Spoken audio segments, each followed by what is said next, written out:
Trending, Kim Chiu, inilaglag at ikinanta ni Darren sa isyu ng hiwalayan.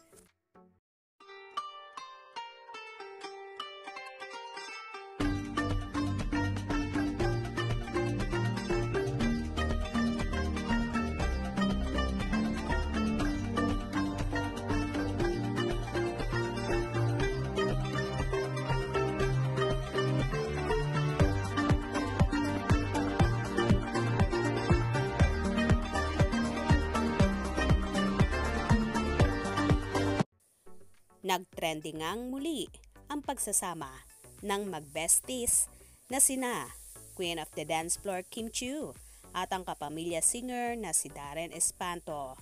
Sa isang segment ng It's Showtime ang Choose Me, Choose Me.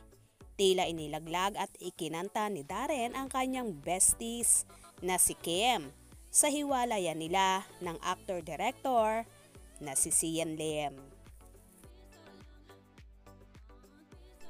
Natanong kasi ni Miss Ami Perez na kung may kakantahin si Darren para kay Kim, ano ito?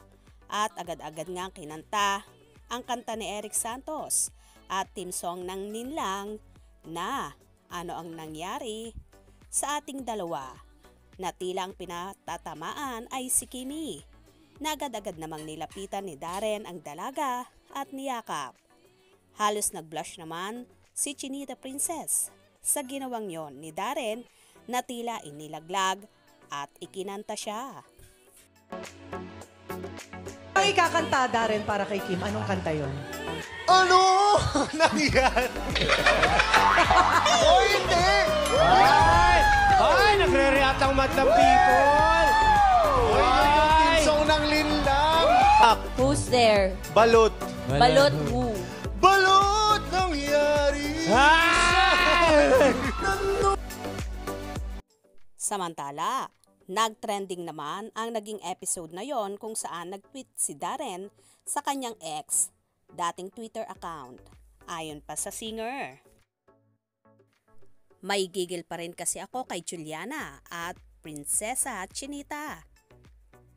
Ito naman ay inirepost ni Ate MM. Darren as basher ni at Prinsesa Chinita. Ha ha ha ha. XD. Kabog host Darren. #Darren at Espanto 2001. Samantala, nag-tweet din si Kim Chiu. Kaya pa ba? At Espanto 2001. Team UKC. Ang kulit. Kimi and Darren for tawag ng tanghalan. #Showtime. Kabongsh. Kim Chiu at Prinsesa Chinita.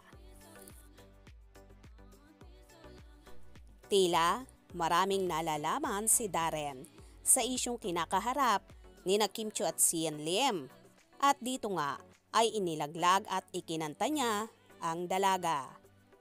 Halos matunaw naman si Kimi sa ginawang yon ng kanyang besties, na isa nga yon sa lalong nagkumpirma at nagpatunay sa mga hinala ng marami na talagang hiwalay na ang magkasintahan.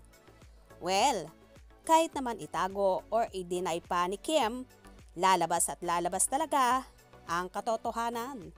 Lalo pat lahat ng kasamahan niya sa naturang programa ay alam na ang estado ng kanyang relasyon.